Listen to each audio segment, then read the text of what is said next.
De veras. Señoras y señores, ya está con nosotros el vocero Rubén Aguilar, que ustedes conocen aquí también como Peñafil y Sommelier. Pero además, bueno, le agradezco mucho a Rubén que haya llegado, porque ustedes saben que tiene la conferencia que acaba de terminar. Todos los que trabajamos a esta hora, desde luego, porque tenemos necesidad, ¿verdad? Y también algunas adicciones. Yo te agradezco mucho, Rubén. No, a mí gracias, Víctor, por estar aquí en un programa siempre tan imaginativo, tan creativo, tan único como las cosas que haces tú. Muchas gracias, Rubén. Yo quería preguntarte, ¿cómo puedes desempeñar este trabajo? Yo te decía hace un momento, he conocido a los voceros, a la gente encargada de la comunicación social en la presidencia antes que tú, y todos la han pasado muy mal. Bueno, algunos se tuvieron que casar hasta con el presidente, ¿no?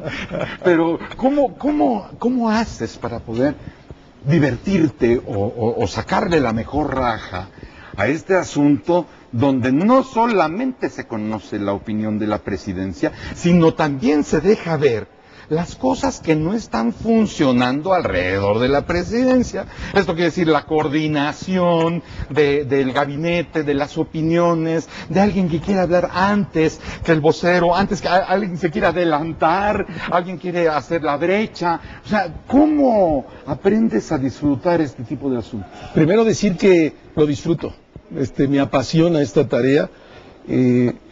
Es una tarea que en otro momento de mi vida hice, y en una condición a lo mejor más difícil que ahora, adversa, sí. Una situación adversa donde equivocarte implicaba la posibilidad de perder la vida, sí. Que son los años que tuve en el área de comunicación en El Salvador. Después lo dejé, regreso, fundé un despacho, pero tenía alguna experiencia de qué tenía que hacer con esto. Hoy pues a lo mejor me pegan, me critican, me dicen, pero no me juego la vida. Bueno, quién sabe, ¿eh? Porque además hay cosas peores que perder la vida, ¿no? A lo mejor tú, cuando estabas en la guerrilla y que también hacías este tipo de vocería y de asesoría, a lo mejor podías perder la vida, pero hay a quien le duele más el prestigio, ¿no? Sí, y siempre lo puedes, estás en una situación límite, estás en la cuerda floja. En la cuerda floja todo el tiempo. La posibilidad de equivocarse es muy alta también, y asumo ese riesgo. Es una tarea de frontera. Le agradezco mucho al presidente el que haya tomado la decisión de ponerme ahí. Es una función que se requería, que se exigía. Probablemente eso es lo que le da como sentido a este esfuerzo, a esta tensión, a esta dificultad, que la veo y la asumo, pero que le da mucho sentido porque es una tarea que este país requería, que este gobierno requería. En las sociedades democráticas desarrolladas, avanzadas, existe esta figura que evita que el presidente se desgaste. A veces a nosotros nos parece como rarísimo esta posición, pero el vocero del gobierno de Estados Unidos sale todos los días 2 veces de rutina, a las 10 de la mañana y a las 12, y a veces sale tarde y moda, y a veces sale 6 veces, 5 veces, dependiendo de la necesidad. ¿Qué marca esta necesidad? Lo marca el que hoy hay medios independientes, libres, en que en una sociedad democrática hay muchas voces, y las voces se expresan a través de estos medios, y la voz de la presidencia, siendo importante, no es más ahora que una voz, no la voz. Y en ese sentido, pues hay que fijar posición, hay que ofrecer información. Los medios están absolutamente necesitados de ella. Están los programas como los tuyos, como toda la barra de la televisión en la mañana, 19 noticieros de radio en la mañana en la Ciudad de México, 19 noticieros a mediodía en la Ciudad de México, 15 o 16 en la tarde, noche, más los programas. Si tú no informas, si tú no te juegas el riesgo de informar, de aclarar, pues alguien lo va a hacer por ti, y probablemente cometimos un error por mucho tiempo de no haber tenido esta estructura institucional. Ahora, platícame esa cuestión de tu perfil, porque a mí me causa mucho interés este tipo de conversiones que has ido teniendo en la vida, o por lo menos de decidir tus disyuntivas, porque finalmente sí estabas en El Salvador, sí estabas en la guerrilla, también vienes de los jesuitas, también vienes del mundo de la academia, vienes del mundo bancario también, o sea, has abarcado un abanico muy interesante. ¿Por qué rematas? ¿Por qué llegas a la playa de la política cuando parece ser que finalmente no tenías necesidad? Mira, es cierto que he cambiado por lo menos 3, 4 veces en mi vida, he tomado decisiones muy importantes que han implicado cambios en mi vida, pero en este marco, para mí, el fin sigue siendo el mismo. Hay que luchar porque este mundo sea mejor, hay que luchar porque este mundo sea más incluyente, hay que luchar porque este mundo sea más participativo, más justo, más igualitario. Eso no ha cambiado. El fin para mí, de lo que he tratado de luchar toda mi vida, no ha cambiado, sigue siendo el mismo. La mediación histórica, la manera de lograr eso, desde luego que lo he cambiado. En un momento de mi vida creí que era como jesuita, que era siendo un misionero, que era trabajando desde el ámbito de la opción religiosa, me sigo asumiendo como un hombre creyente. Para mí Jesús es un hombre importante en mi vida, determina muchas de mis decisiones. Pero en un momento dado de mi vida dije, no es la compañía, no, terminé mi teología, podía haberme ordenado y tomo la decisión de no ordenarme y de ahí irme a la guerrilla en la misma dirección, pero con otra mediación histórica, probablemente más radical, pero yo sentí que eso es lo que tenía que hacer y que en razón de eso, pues ya no podía seguir siendo jesuita para tomar esa decisión. Porque además fuiste jesuita, ¿17 años? 14 años. 14 años. O sea, finalmente te lo estoy preguntando porque además no son accidentes que te van pasando en la vida, no, sino que son nichos esenciales. Esenciales, o sea, y tremendamente vitales. Exactamente, eso es lo que a mí me llama mucho la atención, porque finalmente si inviertes gran parte de tu vida en el asunto, por ejemplo, de los jesuitas, pero también inviertes una gran parte de tu vida en la cuestión del Salvador, por ejemplo, que es una parte nodal. Nodal, ¿no? También. Después la parte de la academia, que finalmente pues es también vital, ¿no? Muy vital. Tus libros, tus asesorías, tus conferencias, el periodismo. También escribí muchos años. O sea, muchas cuestiones que harían una vida, de pronto ha sido cambiado a llegar a vocero de la presidencia. Bueno, y sigue en la misma ruta. Me voy a la guerrilla porque creo que eso es la mediación con la que tengo que optar para que este mundo cambie en un determinado momento, y como parte de toda una generación se decide que hay que buscar la paz, que la guerra ya no es el camino para poder construir este mundo de justicia y de igualdad que uno quiere, que esa es la posibilidad de la vía democrática. Y yo me inscribo a este gobierno, invitado por el señor presidente, con mucho orgullo estoy ahí, no tengo ninguna contradicción, porque me parece que lo que este país requiere hoy es construir su institucionalidad democrática, la solución de los grandes problemas sociales que este país tiene, del rezago brutal que tiene en términos de pobreza, en términos de Estado de Derecho, de legalidad, de justicia, de la inclusión de los pueblos indígenas, pasa por la vía democrática hoy. No hay la posibilidad de la vía armada. La vía armada no va a cambiar esta sociedad, y entonces hay que profundizar la lucha democrática, hay que profundizarla, y en este sentido estar en el primer gobierno de la alternancia con los problemas que tiene y las virtudes que tiene, para mí es un tinte de orgullo, y se inscribe precisamente en esa vertiente de lo que yo pienso que tengo que hacer porque este país sea mejor. Quería ahondar mucho en tu perfil, porque vamos a llegar a este punto, al punto de hoy, ¿no? De Jesús a Farabundo y de Farabundo a Vicente, ¿no?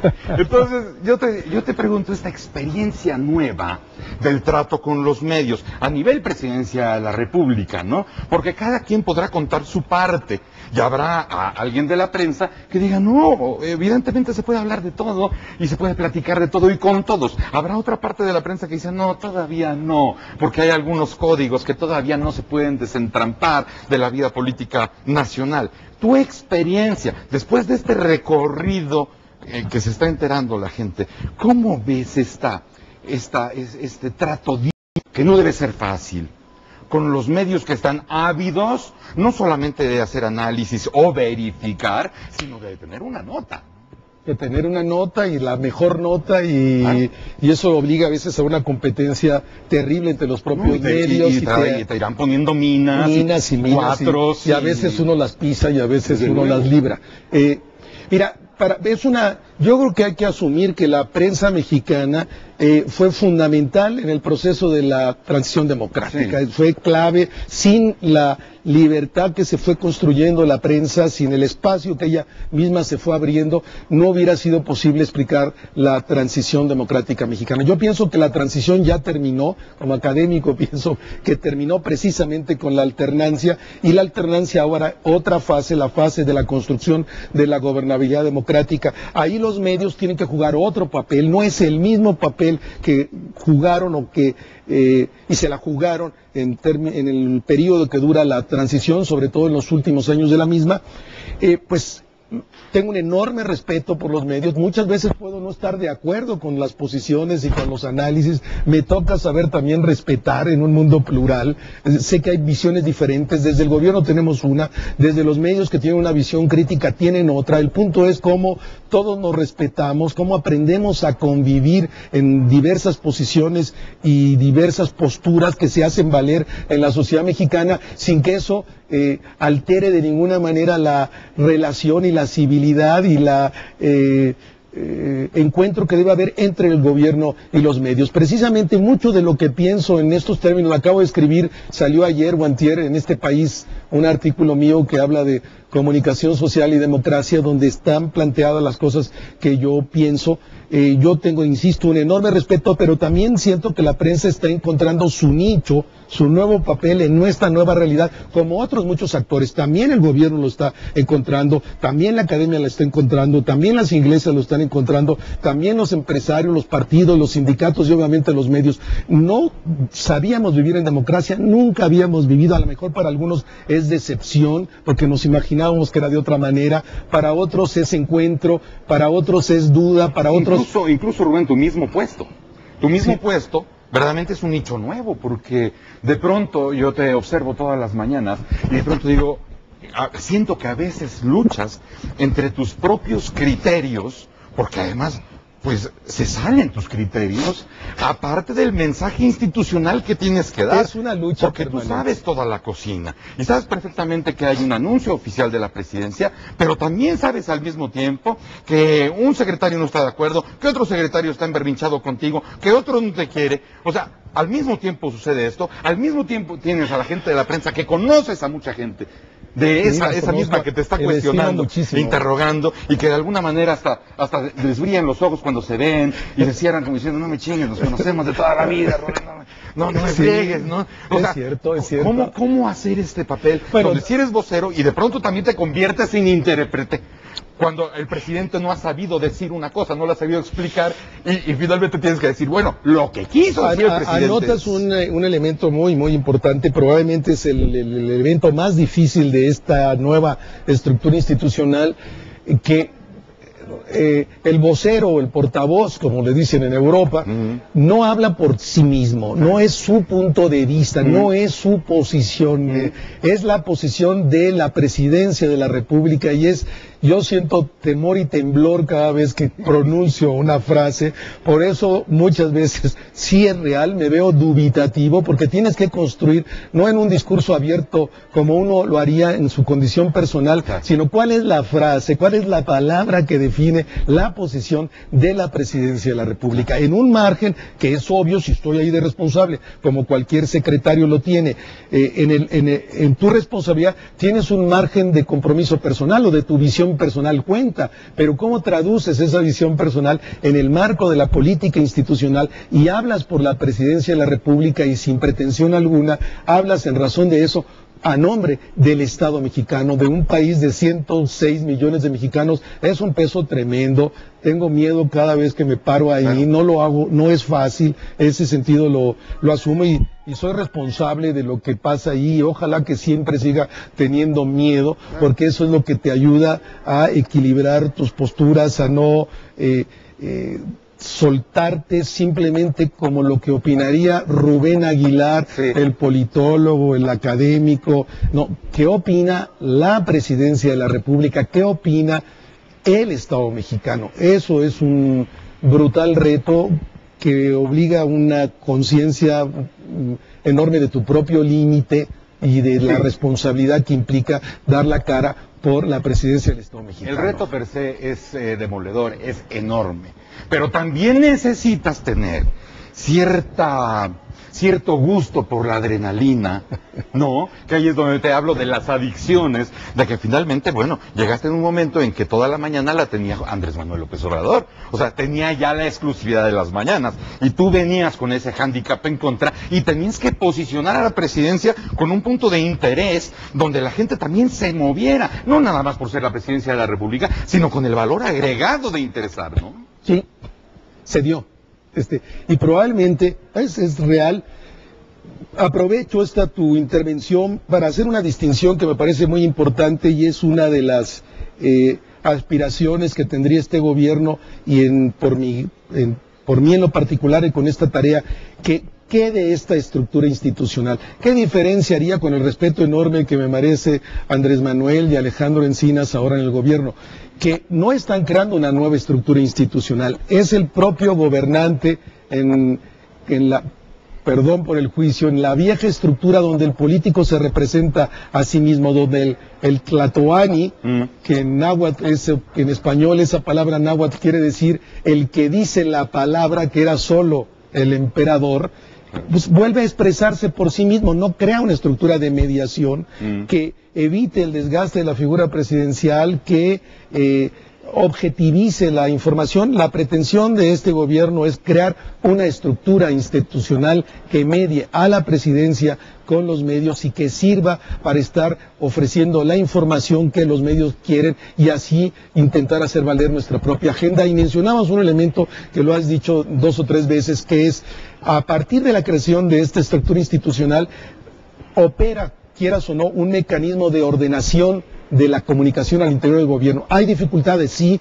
hay tensiones, sí, pero si tú lo ves en las últimas semanas o meses, cómo se va organizando y ordenando la comunicación del gobierno. Rubén, te agradezco mucho este gran esfuerzo de venirte de la conferencia al programa. El tiempo se nos acaba, pero creo que hemos tratado de ponerlo ágil, y yo te agradezco mucho esta visita. Te agradezco a ti.